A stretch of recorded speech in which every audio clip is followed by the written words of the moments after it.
Quero ser o speaker do seu coração, dizia Chico Alves na canção PR Você, em 37. O rádio no Brasil tinha então apenas 14 anos, mas já era o mais poderoso meio de comunicação de massa. Dos tempos do rádio de galena ao minúsculo transistor, passando pelo imponente rádio de válvulas, milhares de pessoas deram o melhor de sua criatividade para fazer do rádio uma coisa viva e próxima dos ouvintes. Não seria possível sequer citá-los todos no tempo de um programa. Ainda mais que os registros de imagem e voz se perderam em grande parte.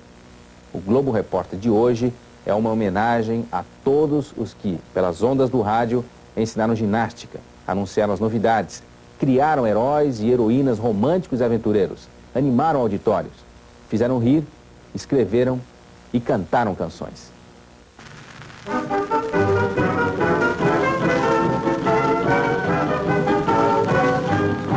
Se seu ouvido fosse um microfone ligado ao coração, eu lhe diria bem baixinho, quero ser speaker dessa estação.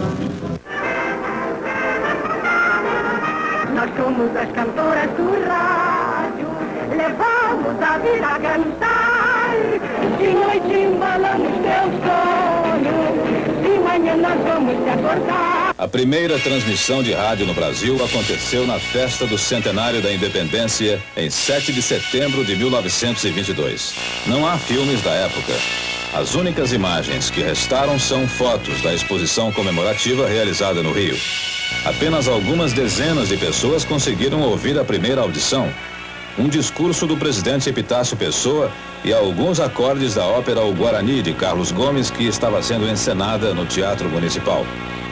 7 meses mais tarde, Roquete Pinto inaugurava a primeira emissora de rádio do Brasil, a Rádio Sociedade do Rio de Janeiro. Eu vivia angustiado com essa história, porque já tinha convicção profunda do valor informativo e cultural do sistema, desde que ouvira as transmissões do Corcovado alguns meses antes, conforme já narrei mais de uma vez. A primeira transmissão histórica teve óperas e peças clássicas, e uma voz feminina que leu um poema de Vicente de Carvalho. Só a leve esperança em toda a vida disfarça a pena de viver.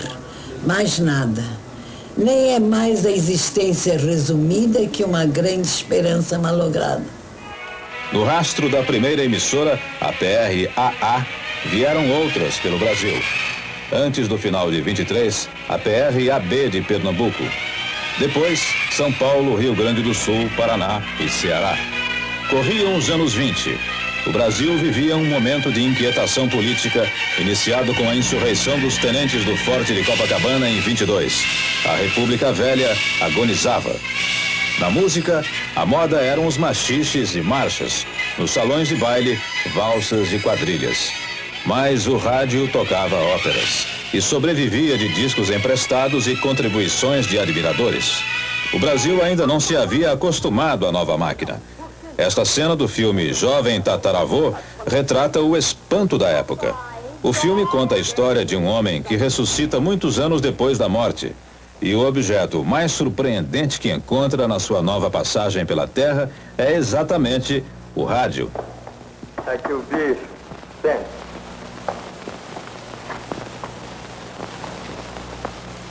Mas é com isso que se escuta em todas as partes do mundo. É. Mas assim, sem pio, sem nada. Os artistas de rádio e as emissoras também chamavam a atenção. Esta música, gravada em maio de 1930, atesta a reverência com que se começava a tratar os artistas de rádio e o espanto dos próprios artistas diante do microfone. Acaba de chegar o poeta Jararaca. Seu Jararaca, aproxime-se do nosso microfone. Aproximar de quem? Do microfone, do aparelho transmissor. Ih, meu Deus, isso aí parece mais uma caixinha de marimbondo. No final dos anos 20, o rádio ainda era uma atividade amadora. O noticiário era copiado nos jornais do dia. O futebol já atraía multidões aos estádios, mas o rádio não podia transmitir os jogos. Temia-se que a renda das partidas fosse prejudicada. Poucos programas tinham anúncios. Só a partir de 32, com um decreto do presidente Getúlio Vargas, foi formalmente autorizada a propaganda radiofônica. Com dinheiro, apareceram os programas com artistas contratados. O pioneiro foi o programa Cazé, no Rio de Janeiro. O primeiro jingle foi o seguinte: eu tinha na Rua Voluntários da Pátria, que até hoje existe essa Real Grandeza e Voluntários da Pátria, tinha Casa Bragança, e fabricava um pão chamado Pão Bragança. Um pão que todo mundo falava ali, ele não ligava a importância. Então eu cheguei lá falando com ele para ele me dar uma propaganda do pão. Olha, seu Cazé, que propaganda de pão, que negócio. Mas o seu pão é tão gostoso. Portadeiro desta rua, tenha sempre na lembrança, não me traga outro pão que não seja o Pão Bragança. Agora aqui é aqueles versos de fato. Pão inimigo da fome, fome inimiga do pão, enquanto os dois não se matam, a gente fica na mão, ó padeiro desta... E aí era um coral, né? O rádio começava a ser descoberto como poderoso instrumento de mobilização popular. O primeiro exemplo do que ele podia fazer na política veio em 32, na Revolução Paulista, com os boletins de César Ladeira sobre a guerra. Sua contribuição para todos os movimentos liberais do Brasil e pelo valor de seus filhos, vem pagando seu tributo de sangue à fúria ditatorial. Velhos, mulheres e crianças são sacrificados com uma inconsciência sem par e uma maldade sem nome. Esta cena, filmada pela Cinédia, retrata com fidelidade o cenário das rádios da época. Em todas, predominavam os programas ao vivo, com auditório atento e atrações musicais. Agora ouviremos Janir Martins cantando samba, Quem Viu Meu Pequeno.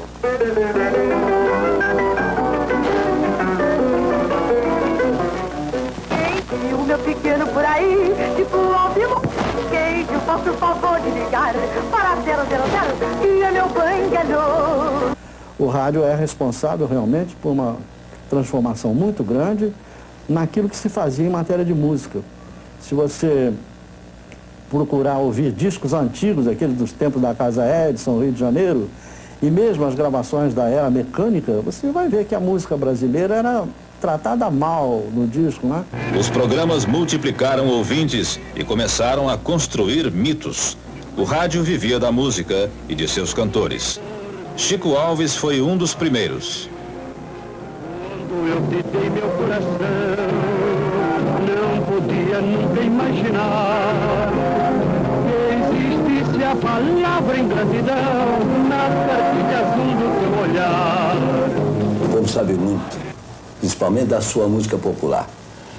E então, foram selecionando os falsos valores, que na época também havia, com muito menos quantidade, lógico, mas... E foram ficando os legítimos, porque os cantores antigamente não eram cantores só, eram cantores e intérpretes. Eu fui cantar, fiquei no mesmo lugar. E nisso vinha, então, o contra-rega, fazia para que ele me colocasse melhor junto ao microfone, conforme a luz acendia, ele me empurrava ou me puxava. Então, é onde é que eu digo brincando. Então, eu digo, foi assim que eu entrei para o rádio, aos empurrões. Piratas da areia, que não roubam embarcações, que ficam nas praias serenas, avançando nas pequenas e assaltando corações. Pirata, você não me engana, pirata da areia de Copacabana. Pirata, você não me engana, pirata da areia de Copacabana. Uma das vezes a Dircia caiu dura no chão, no estúdio. E o Chico fez sinal pra mim, me chamou. Eu estava no auditório, pequenininho. Entrei no estúdio, ele me deu um violão, canta, canta. Eu aí comecei a cantar. Quando eu olho pra trás, depois de 3 ou 4 samba, tava o Chico, papai e ela rindo de mim, né? E eu perdi o medo até hoje. Na metade dos anos 30, o rádio era o principal motor da música popular brasileira e do carnaval. Sucessos como Teu Cabelo Não Nega, Arrasta a Sandália, Cidade Maravilhosa, Ri de Palhaço, embalaram os foliões do país graças ao rádio. Estas cenas são do Carnaval de 33. Elas retratam um banho de mar à fantasia numa encenação do descobrimento do Brasil.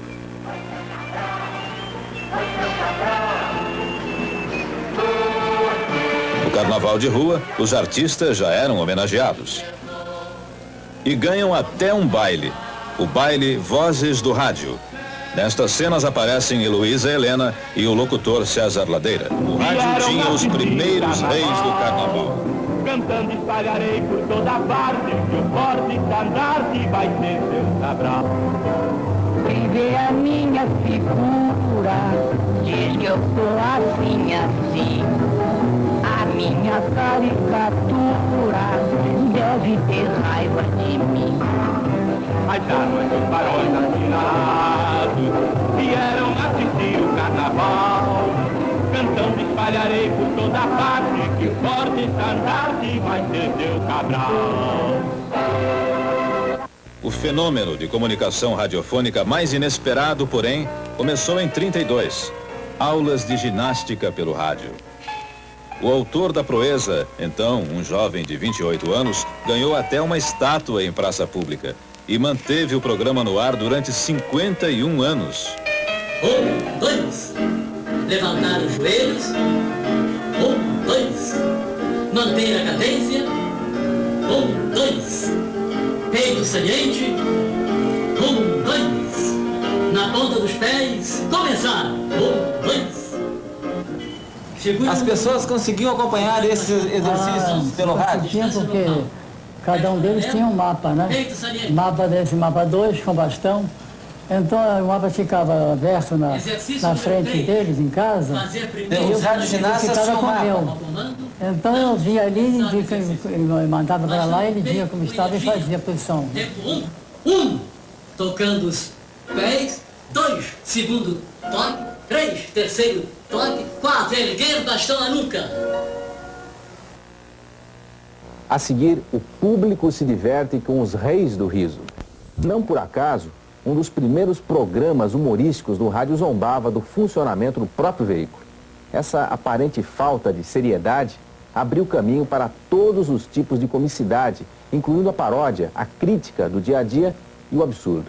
E criou tipos inesquecíveis, com todos os sotaques, do caipira do sul ao lusitano quase castiço. 12 de setembro de 1936, 9 da noite. Num estúdio, no alto deste edifício, na Praça Mauá, na zona portuária do Rio de Janeiro, um gongo soou 3 vezes. Em seguida, falou um locutor inaugurando uma nova emissora de rádio no Brasil. Alô, alô, Brasil. Esta é a PR-8 Rádio Nacional do Rio de Janeiro. A frase é histórica. Fundada como emissora particular, mas encampada pelo governo federal 4 anos depois, a Nacional se tornaria a mais poderosa rádio do país. Uma das alavancas dessa escalada foi o humor. 2 anos depois de fundada, a Nacional roubou da Rádio Tupi do Rio a primeira dupla humorística do rádio, Alvarenga e Ranchinho. O rádio já era um fenômeno de massa que inspirava o cinema. Este filme mostra Alvarenga e Ranchinho em viagem ao Rio para contratar estrelas do broadcasting radiofônico em nome de um coronel do interior. O que é que a sua estrela faz, hein? A minha estrela? É. A minha estrela acho que não faz é nada. É? E a sua, compadre? A minha? A minha também não faz nada, não. É igual a sua. No cinema, nos 16 filmes que fizeram, Alvarenga e Ranchinho repetiam, com variações, os esquetes que executavam na rádio.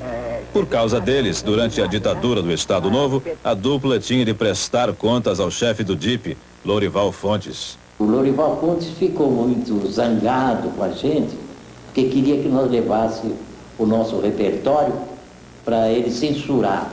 Não, eu quero censurar tudo. Tudo que vocês tiver de crítica contra o governo, vocês têm que trazer aqui para censurar.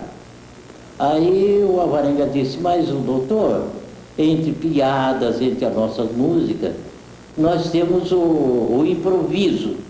Aí ele disse, eu também quero um improviso censurado. A crítica a políticos internacionais era mais fácil. sobretudo depois que o Brasil entrou na Segunda Grande Guerra. Nestas cenas do filme Samba em Berlim, Alvarenga e Ranchinho repetem as paródias que popularizaram no rádio para decompor Hitler e Mussolini. É de baiana. Baiana. E a sua fantasia, qual é? É palhaço, é? Está falando Você já foi para Leningrado, Istre? Não, então vá. O Mussolini só canta assim. Solene abre na bebida, eu gosto quando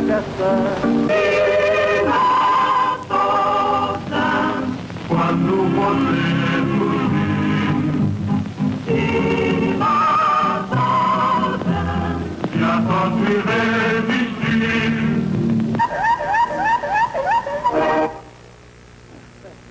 Jararaca e Ratinho formaram outra dupla caipira famosa do rádio.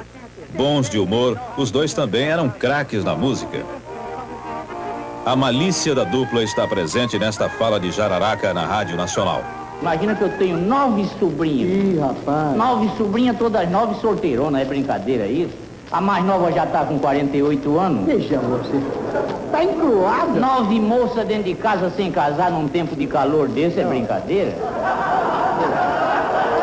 É uma coisa. É um tá de toma banho Joana, te lava Maria, é uma coisa.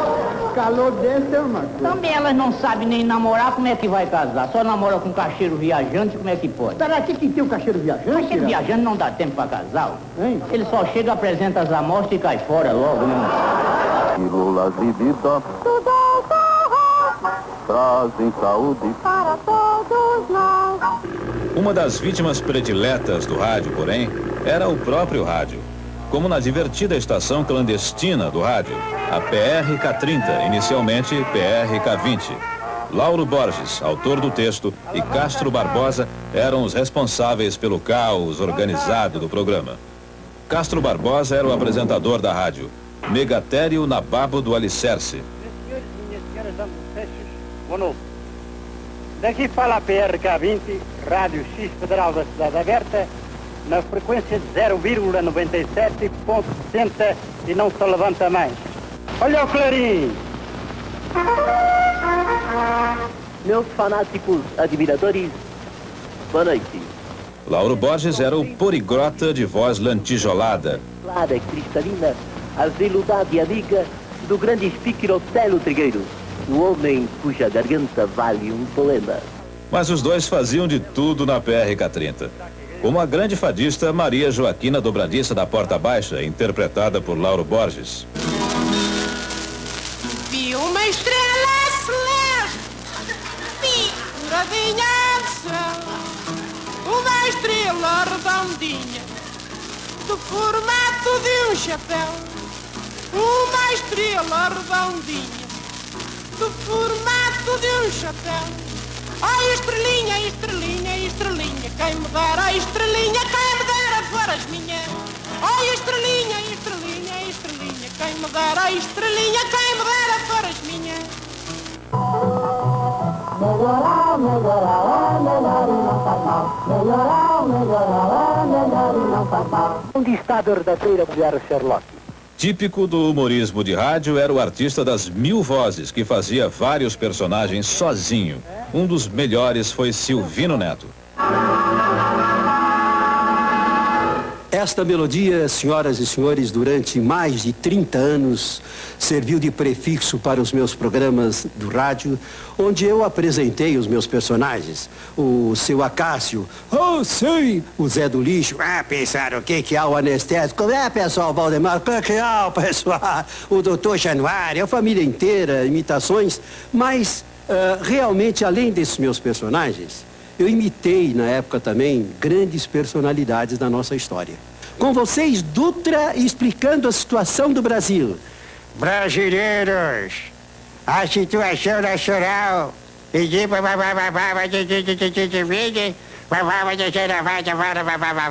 Minhas caras patrícias, meus caros patrícios, povo da minha terra, só eu sou testemunha e Deus, o nosso Pai Todo-Poderoso, do quanto sofri no governo de São Paulo. Tudo o que acontecia eu era o culpado. Estava chovendo, eu era o culpado. Estava fazendo sol, eu era o culpado. Uma vez uma senhora em Sorocaba deu à luz a 6 crianças, mas graças a Deus faziam 2 anos que eu não ia a Sorocaba. Ovo. Mas olha que bobagem! O quadro mais popular do humorista, porém, era a conversa telefônica entre a dona de uma pensão, a Pimpinela, e o dono de um açougue. Escuta, faz o biseque me informar. O senhor tem colchão mole? Colchão mole? Não, senhora, eu durmo na esteira, é muito duro. Mas não é colchão de dormir, é colchão de comer. Comer o quê? O colchão, ora essa. O senhor é carecido e não sabe, tem colchão mole, colchão duro. A casa que tem cama, guarda-roupa. Que cama, guarda-roupa na miséria? Escuta, o senhor tem bucho? Bucho? Eu tinha, sim, senhora, mas agora eu tô viúvo. Ora, mas o que tem de ver uma coisa com a outra? A senhora fala isso que a senhora não viu a cara da minha mulher, aí é que tá. Escuta, faz o biseque me informar, o senhor tem orelha? A senhora tá brincando comigo, tá, minha senhora? Por quê? Naturalmente. Se eu não tenho orelha, como é que eu tô ouvindo o que a senhora tá falando? Mas não é orelha do senhor, é orelha de porco. A senhora acha que eu tenho orelha de porco? Mas não é o senhor, é o açougue. O senhor já viu o açougue com orelha, minha senhora? Escuta, faz o biseque me informar, o senhor tem coração? Coração? Por que essas perguntas, minha senhora? A bela Teresa, na amarga incerteza, vivia triste como um caracol. Seu hálito, uma tristeza. Agora Teresa é uma princesa, pois lava a boca com astringosol. Seu hálito é uma beleza. Os tipos comuns, trapalhões, eram os preferidos pelos humoristas do rádio. Manuel da Nóbrega e Aloísio Silva de Araújo fizeram da sua cadeira de barbeiro um lugar de sofrimento para o freguês. Tá fazendo vai dar cabo da minha sarra toda. Entra, não der mal. Sinceramente, eu não sei porque nós tivemos que fazer essa casa. Mas você é bobo, Heitor. Nóbrega foi também parceiro de outro grande humorista do Rádio Paulista, Pagano Sobrinho. Nesta cena de TV de 67, os dois contracenam com Jô Soares. O que foi que aconteceu com a galinha de ovos de ouro? Não, Heitor. Ela engoliu uma fotografia do Flávio Cavalcante. Outro alvo predileto do humor de rádio eram as paródias de cenas passadas em salas de aula. As primeiras do gênero foram Piadas do Manduca, de Renato Mussi, e A Escolinha de Dona Olinda, em São Paulo, escrita por Vital Fernandes da Silva, o Inhototico.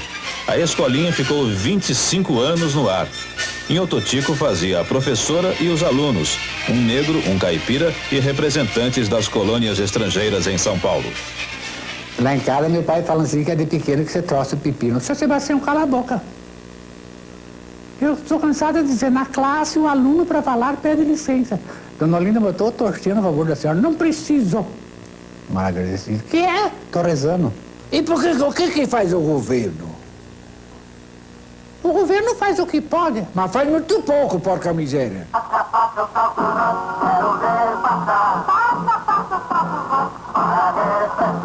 Adoniran Barbosa, também compositor de sucesso, foi o protagonista de História das Malocas, programa escrito por Oswaldo Moles, um dos humoristas mais originais do rádio. Neste filme, Adoniran vive outro tipo popular, o trapalhão Moisés, aqui um alfaiate sem meias medidas. Olha aqui. Minha Deus, como o senhor cresceu, senhor. No humorismo, como em outros setores do rádio, a improvisação e a capacidade de se adequar rapidamente aos temas do momento foram as chaves do sucesso. Foi assim que, em 1950, nasceu um programa preparado às pressas para substituir a PRK-30, cujos criadores estavam em litígio com a Rádio Nacional. Como eles não chegavam a um acordo, o Vitor Costa, que era diretor da rádio, me perguntou se eu tinha algum programa para botar no ar. Eu disse, olha, eu tenho um programa aí que eu imaginei, que chama Balança Mas Não Cai, e vou levar o plano para você ver. Eu disse, não precisa mostrar não. Lança no ar porque eu não tenho que botar no ar na sexta-feira. O quadro mais popular do Balança Mas Não Cai reunia o Primo Rico e o Primo Pobre, interpretados por Paulo Gracindo e Brandão Filho. O Floriano é que ele que distribuía os papéis, né? Ele era o diretor, distribuía os papéis. Quando nós escrevemos aquele Balança e fomos ensaiar, estranhamente o Primo Rico era feito pelo Brandão, na distribuição do Floriano, e o Primo Pobre por mim. Então começamos a discutir, argumentar, e ele tem música danada. Disse, não, vai assim, e todo mundo, mas Floriano e tal. Naturalmente houve um engano dele. Mas aí discutimos de tal maneira que quando entramos no auditório, no palco, para fazermos o programa, o Floriano já estava cheio da gente argumentar, disse, sabe uma coisa, vocês façam o que vocês quiserem. E nós trocamos na hora. O primo pobre Brandão Filho também se dava bem em Tancredo e Trancado, um programa escrito por Guiarone que ficou 17 anos no ar. E as pílulas de vidro Dr. Ross, laxativas e antibiliosas, através da Rádio Nacional, passam a apresentar... Tancredo e Trancado. Oi, o Trancado? Hein? Que profissão foi essa que o Tancredo arranjou, hein? Pelo jeito a profissão é de mulher rendeira. E a mulher rendeira... Olha aqui, Trancado, mulher rendeira, eu te digo quem é, depois que as crianças saírem da sala, sabe? Eu sou o professor Tancredo, fornecedor de justificativas e proprietário da firma. Desculpas por atacado e sociedade anômala. Eu pensei, meditei, reflitei e concluí que tudo na vida é uma questão de boa desculpa. Quanta besteira junta. É, por mais errado que o sujeito seja, se ele justificar direitinho, tá certo.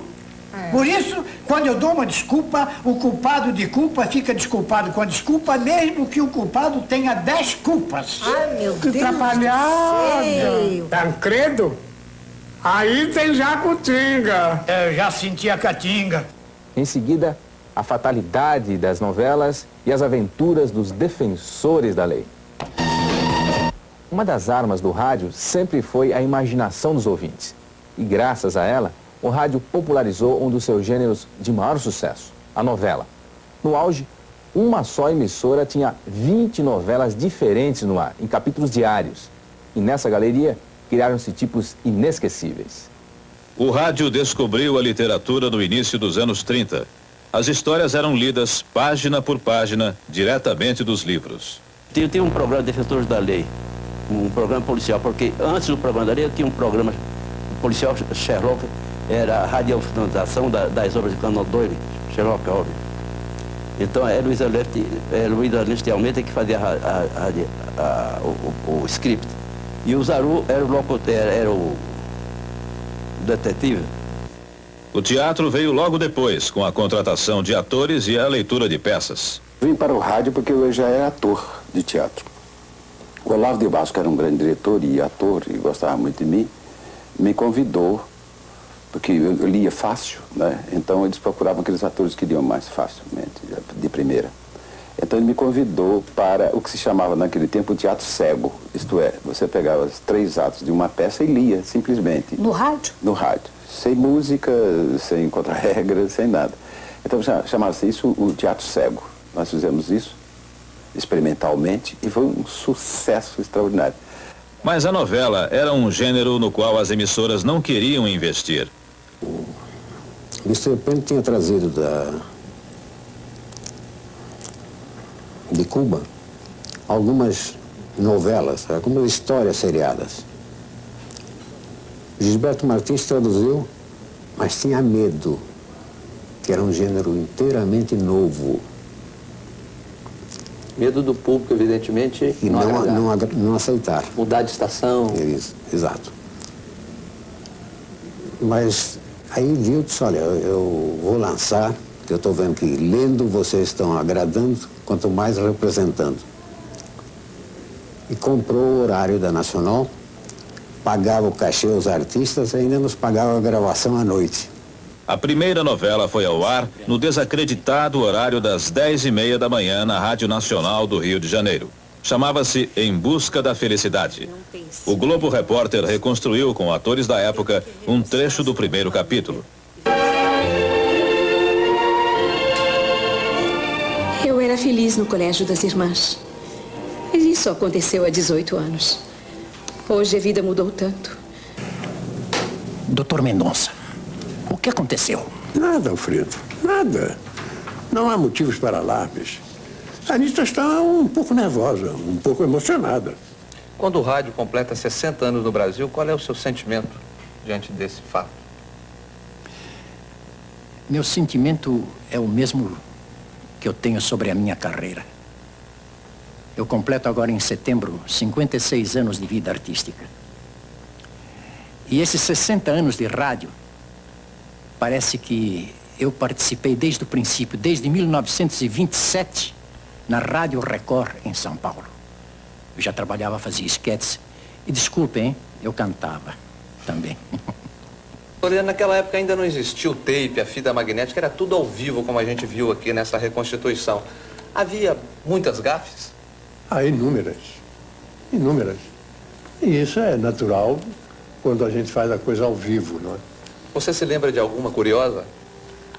Me lembro de várias até. Isso foi até num programa do Sombra, que eu fazia um agente de polícia que devia matar um bandido. E na hora o revólver falhava. Falhava. Havia aquele tec-tec do revólver e não saía o tiro. Não? Então eu, para consertar a cena, eu vou e digo, você pensa que escapou da morte porque o meu revólver está falhando? Mas você não vai escapar da minha faca. E nessa hora, sai o tiro. Essa é uma delas. Quando a novela começou a fazer sucesso, o rádio chegou até a emprestar atores ao cinema. Quase todas as emissoras tinham novelas em suas programações. Os títulos evocavam sempre vidas cheias de conflitos, dramas monumentais, personagens sofridas.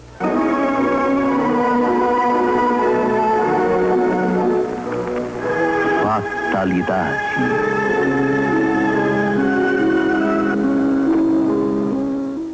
Uma escada para o céu é a dramática e comovente história de amor que Janete Claire escreveu e que a Rádio Nacional apresentará hoje, às 8 horas da noite, em seu primeiro e emocionante capítulo.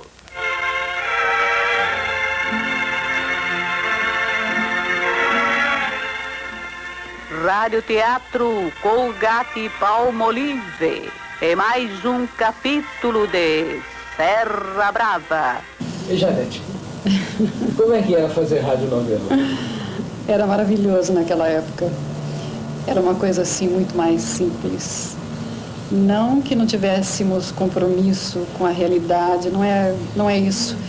Mas eu acho que os tempos eram diferentes e rádio era uma coisa assim muito mais humana, mais perto da gente, mais perto do povo.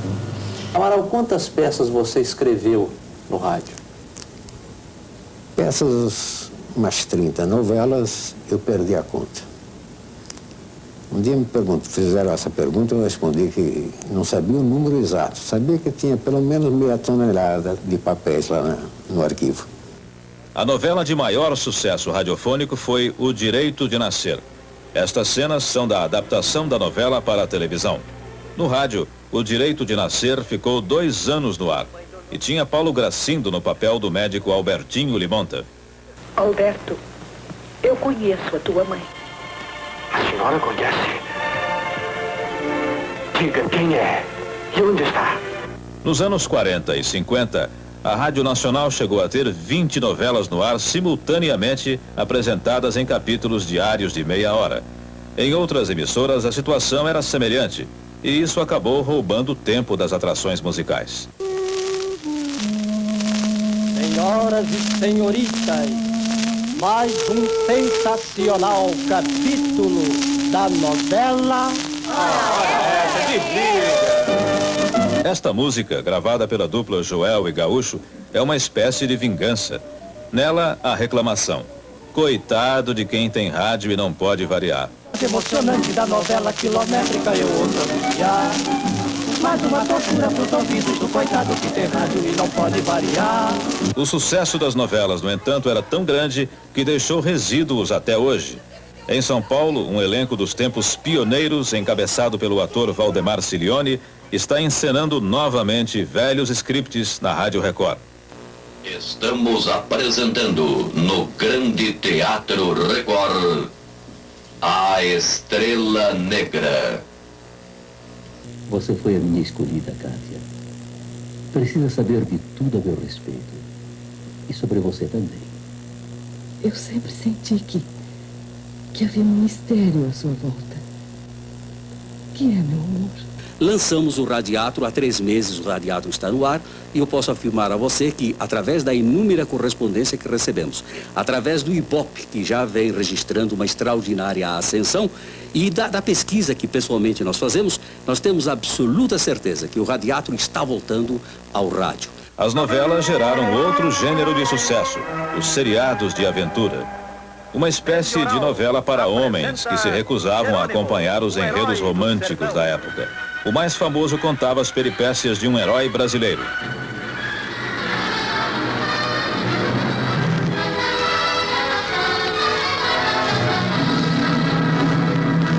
Melhoral, que contra a dor chega primeiro, apresenta Jerônimo, o herói do sertão. Primeiro eu pensei em fazer um herói gaúcho, o Cavaleiro do Pampa. Tinha até nome, Bento Faria, o Cavaleiro do Pampa. Mas aí acharam que era muito regional, que o resto do Brasil aceitaria com uma certa resistência, que era mais fácil, pelo tipo de mitologia brasileira, um herói que não fosse localizado em lugar nenhum, mas tivesse um perfume de Nordeste. E aí nasceu o Jerônimo, o herói do sertão. Outro seriado contava as aventuras do detetive Sombra e era anunciado em voz cavernosa por Otávio Gabus Mendes, em São Paulo, e Sinclair Lopes, no Rio. Quem sabe o mal que se esconde nos corações humanos? O Sombra sabe.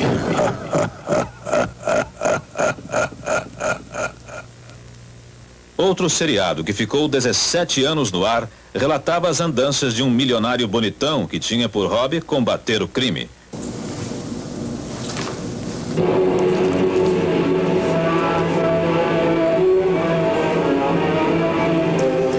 E passamos a apresentar as sensacionais aventuras do Anjo, com outro capítulo da série O Cientista Sinistro, uma produção de Álvaro Aguiar. Chamados pelo Dr. Eduardo ao grande hospital central, o Anjo e seus companheiros procuram esclarecer a morte de Vitor Servalli, o rei do cobre. Anjo e Jarbas dão uma busca no hospital guiados pelo esquisito enfermeiro Martins. Entram na sala de cirurgia e notam alguma coisa de anormal. O Anjo manda que Martins se retire e quando resolve sair com Jarbas...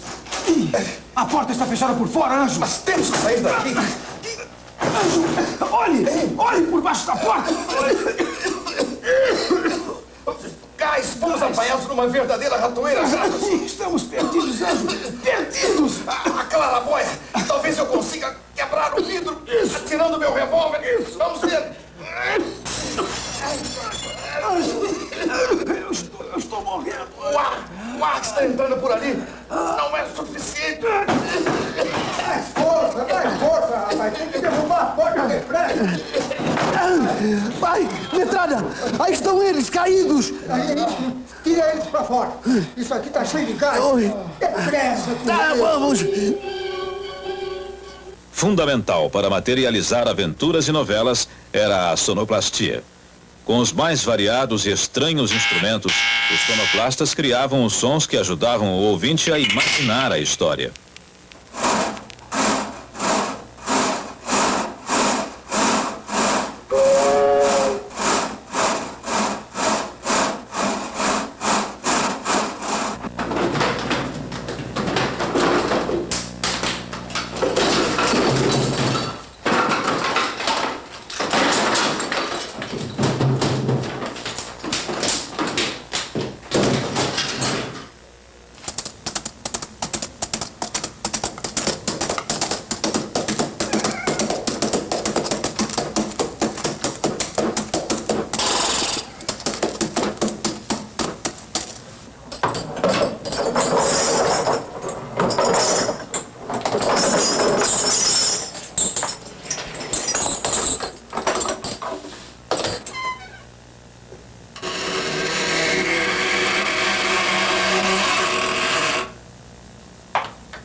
Daqui a pouco, os compassos da música enchem os auditórios. No rádio, quase tudo era música.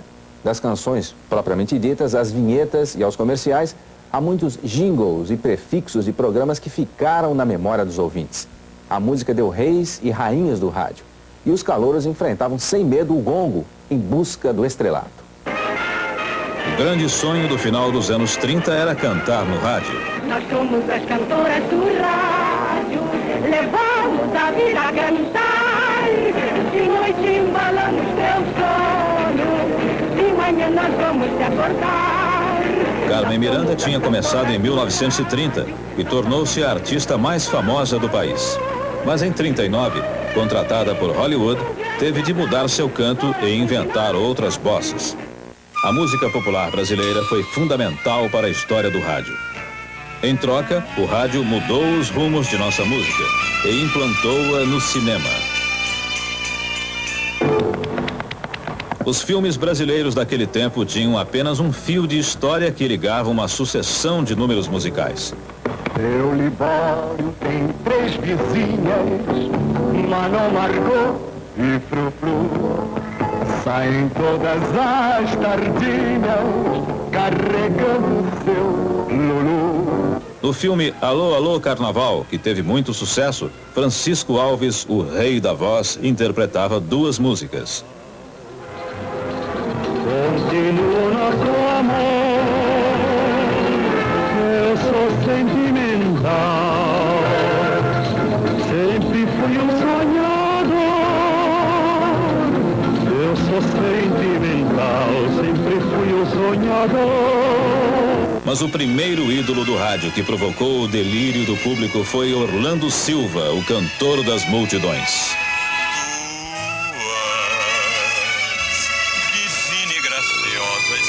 Majestosa do amor por Deus esculturada e formada por barro. Eu não tenho gravata, não, senhor. Que coisa. Tá bom, meu cara. Anuncia aí o que vai cantar, viu? E felicidade, tá vendo? Muito obrigado. Vamos ver. Eu vou cantar uma canção... Programas de calouros como este, do filme O Ébrio, com Vicente Celestino, representavam a chance de subir na vida e conquistar as multidões. Dormi às noites num banco tosco de jardim. Papel Carbono, de Renato Mursi, ficou 26 anos no ar. E nele começaram a carreira dezenas de futuros astros e estrelas da música. Renato, quais os artistas que o Papel Carbono revelou? Não, eu não vou falar todos, porque aqui não dá tempo, né? Eu posso citar alguns. Zé Vasconcelos, Luiz Gonzaga, Chico Anísio, Roberto Carlos, Angé Maria, Helen de Lima, Doris Monteiro, Cláudia Barroso, Adelaide Quioso. Ari Barroso e Heber de Boscoli criaram programas de calouros de sucesso. Glostora. A música se tornou tão importante para o rádio que alguns comerciais, os reclames, como se dizia na época, duraram mais na memória dos ouvintes que muitas canções. Jingles eu fiz muitos, né? Eu tenho alguns que marcaram a época, como tinha um jingle da Coca-Cola, feito para o Natal, usando o tema musical do programa Coca-Cola. Eu vou dizer, o programa Coca-Cola chamava-se 1 milhão de melodias, na verdade. Como é que era o jingle? Nessa hora tão feliz, a família em reunião cordial, Coca-Cola presente lhe diz, Feliz Ano Novo, Feliz Natal.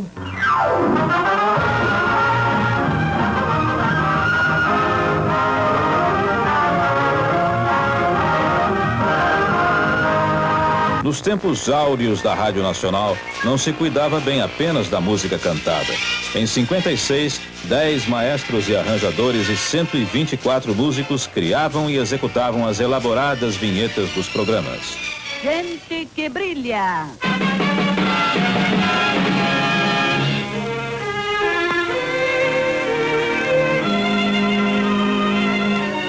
Boa noite, ouvintes. Seu amigo Paulo Roberto dando início a mais uma audição do programa Gente que Brilha, ao microfone da Rádio Nacional do Rio. No final dos anos 40, os programas de auditório se tornaram uma atração decisiva. Heber de Boscoli e Yara Salles no programa A Felicidade Bate à Sua Porta iam cada semana a um bairro do Rio, onde distribuíam prêmios e apresentavam cantores. O auditório aí era a multidão na rua. No Cassino do Chacrinha, o auditório era inventado. Abelardo Barbosa usava a sonoplastia para dar a impressão de programa ao vivo no auditório de um cassino. Uma certa vez, lá no Tamoio, foi um casal de argentinos, tá entendendo? A mulher de vestido de baile, o homem todo de smoke e tudo mais. Foram à rádio Tupi, que a Tupi então era igual, né? Foram lá com a exclusividade de uma pessoa que ia a um cassino. Foram lá pensando que aquilo era um cassino. E quando chegaram lá, me viram eu de cueca, tá entendendo? Eu de cueca, junto com o pé do cara lá em cima, o cara cá embaixo, arrodeado de panela, fazendo o programa. Então o camarada achou muita graça e voltou para casa, tudo aí. Os programas de maior êxito eram feitos mesmo no auditório das rádios. Paulo Gracindo, César de Alencar e Manuel Barcelos eram os animadores mais populares. Prepara a mão, bate outra vez. Esse programa pertence a vocês.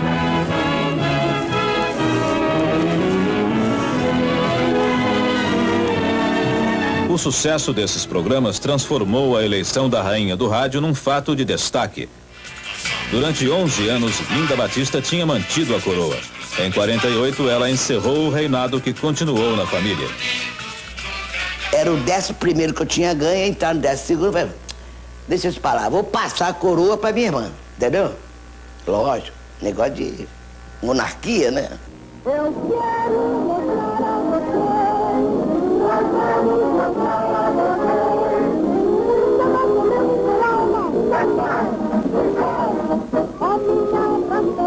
Foi no ano seguinte que o concurso ganhou dimensões definitivas.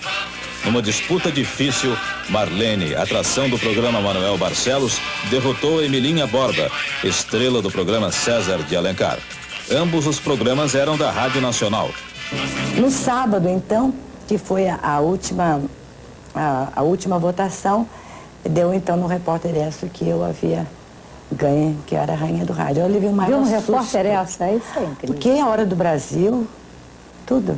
Quer dizer que foi a Antártica que fez de você a rainha do rádio Exato. naquele ano. A Antártica deu um cheque em branco. O que precisasse da Antártica. Porque, naturalmente, ela estava querendo lançar um produto dela, Guaraná Caçula. A revanche de Emilinha só veio em 53, quando ela se elegeu com mais de 1 milhão de votos.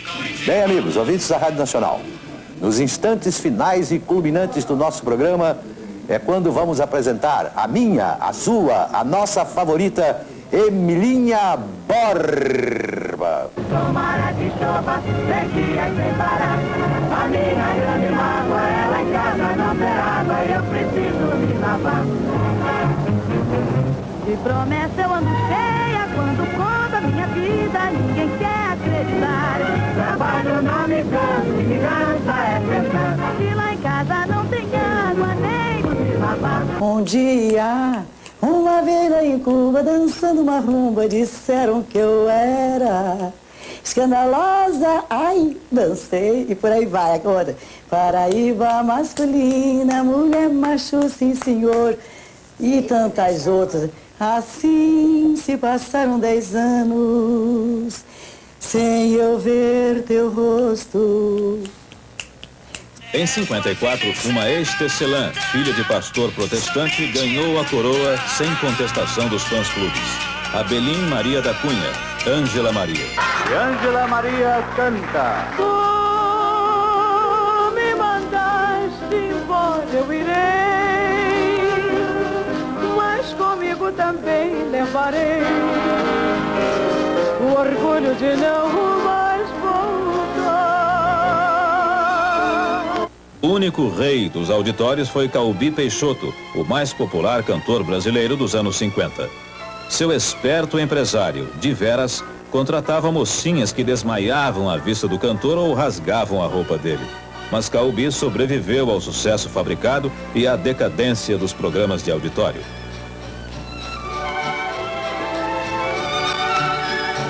Eu sei que vocês vão dizer que é tudo mentira e não pode ser, porque depois de... A seguir, o repórter entra em campo e o locutor, evolução da aparelhagem, o jornalismo radiofônico limitou-se durante muito tempo a falar dos estúdios, exceto pela reportagem esportiva, que logo chegou aos campos de futebol. Com a evolução da técnica e usando muita criatividade, os repórteres do rádio foram buscar a notícia e transmiti-la nos lugares onde ela nascia.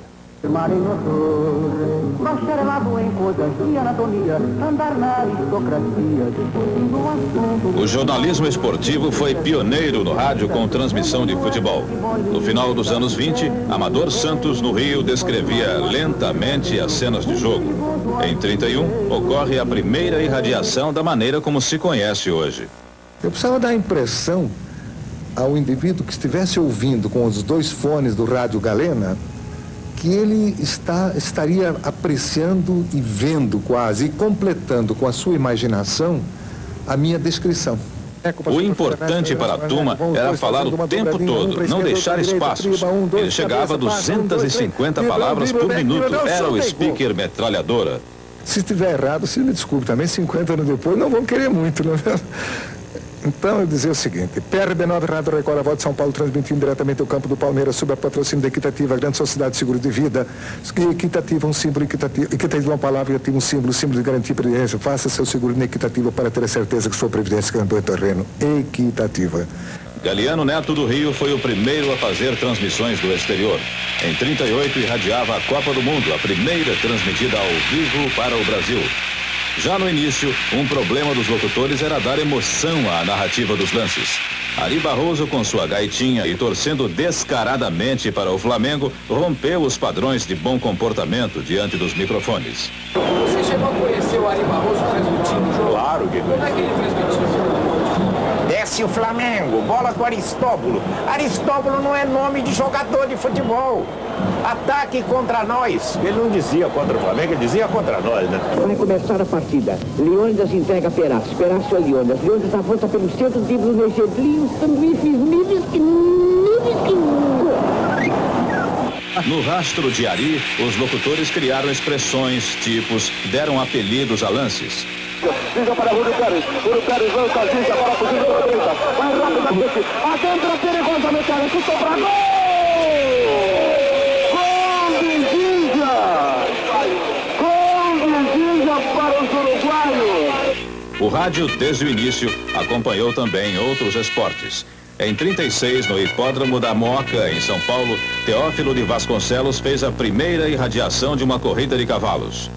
Correu o ano 36, quando eu fui uma tarde ver o que era esse negócio de corrida, porque eu não conhecia nada de corrida, mal distinguia o jockey do cavalo. E fui e gostei, e vi que a corrida de cavalo é um espetáculo essencialmente radiogênico. E eu, então, propus uma concessão experimental aos diretores do Jockey Clube de São Paulo, na época, que concederam uma corrida para eu transmitir. Os noticiosos baseavam-se na leitura de jornais e telegramas. Tudo se passava no estúdio. A figura do rádio repórter ou repórter volante surge em 36. O equipamento era uma caixa com o fio ligado a um microfone. Não tinha mais do que isso. E uma antena. E uma antena, exatamente, uma antena. Então eu punha, era uma mochila, uma espécie de mochila, ela já vinha com uma capa, punha nas costas e saía com aquilo na mão, falando. O primeiro noticioso de prestígio surge em 41. O prefixo do jornal, em poucos anos, se tornou um som conhecido e esperado nas principais cidades do país. Amigo ouvinte, aqui fala o repórter Esso, testemunho ocular da história. Um gaúcho, Heron Domingues, se tornaria o locutor símbolo do repórter Esso. Atenção, atenção, Beverly Hills, Califórnia, faleceu Carmen Miranda. Beverly Hills, Califórnia. O falecimento de Carmen Miranda ocorreu ao amanhecer de hoje em sua residência, momentos depois de se despedir de amigos. Um ano depois do surgimento do repórter Esso, Corifeu de Azevedo Marques cria o segundo noticioso importante. A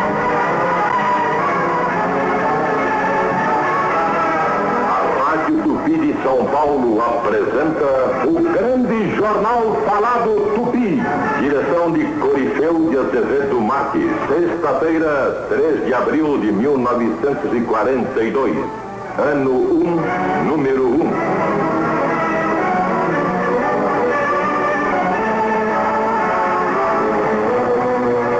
Reiniciada a guerra aérea contra a Inglaterra. Leônidas, no São Paulo. O fim da Segunda Grande Guerra marca o início de uma nova fase do jornalismo de rádio.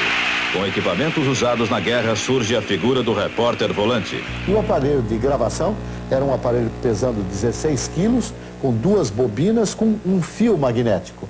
O gravador nasceu deste gravador, pelo qual um comandante de tropa gravava, codificado ou não, alguma mensagem que depois era levado e colocado num outro aparelho gêmeo para reproduzir. Ao mesmo tempo, com o fim da ditadura Vargas, acaba a censura à imprensa e a reportagem torna-se possível. Com a deposição do senhor Getúlio Vargas em 29 de outubro de 1945, aquela lei pendular da história, veio então aquela euforia de liberdade. Podia-se fazer tudo. Sim. E eu, que havia deixado a reportagem esportiva, fui para a Rádio Bandeirantes, que pertencia à organização Record, e tive a ideia, por iniciativa também do Paulinho de Carvalho, de começar a fazer reportagens. As primeiras reportagens nós irradiávamos toda a tarde, parece que às 18 horas, um programa chamado Patrulha H9, de um bairro da capital. No Carnaval de 50, já há repórteres nas ruas ouvindo os foliões. Rádio Nacional do Rio de Janeiro, fixando aspectos do Carnaval Carioca, agora transmitindo diretamente do Largo da Carioca. Estamos aqui diante do Bloco Milionários de Buenos Aires. Começam a surgir os primeiros grandes repórteres. Uma dupla ficou famosa, Tico Tico e Carlos Espera. Da República, esse repórter durante 5 anos acompanhou por várias partes do Brasil. E é um prazer imenso, é com emoção que este repórter o cumprimenta nesta última entrevista. O repórter Écio durou do rádio 27 anos. Na última transmissão, o locutor Roberto Figueiredo termina chorando. Última edição radiofônica. Pode o seu repórter Écio recordar as mais sensacionais informações transmitidas para todo o Brasil e em toda a sua vida. 1941, os japoneses atacam a base norte-americana de Pearl Harbor. 1954, suicídio de Getúlio Vargas. 1959, Fidel Castro vence a Revolução Cubana. 1968, Estados Unidos em foco. Assassinados Luther King e Robert Kennedy. Os americanos fazem a primeira viagem em torno da Lua. O repórter Écio, um serviço público da Écio Brasileira de Petróleo e dos revendedores Écio, encerra aqui o seu período de apresentações através do rádio. Boa noite, ouvintes, e feliz ano novo são os votos da Écio. Tomara que chova, sequia sem parar. A minha grande mágoa, ela em casa não tem água, eu preciso me lavar. 23 horas 40 minutos, tempo global. ZYB 511, Rede Globo Rio. Nesta terça, a imagem de Jennifer. Ação e perigo para o casal 20. Nesta terça, depois de Viva o Gordo. Assista agora Campeonato Sul-Americano de Basquete. Brasil e Paraguai. Paraíso, agora, agora, agora!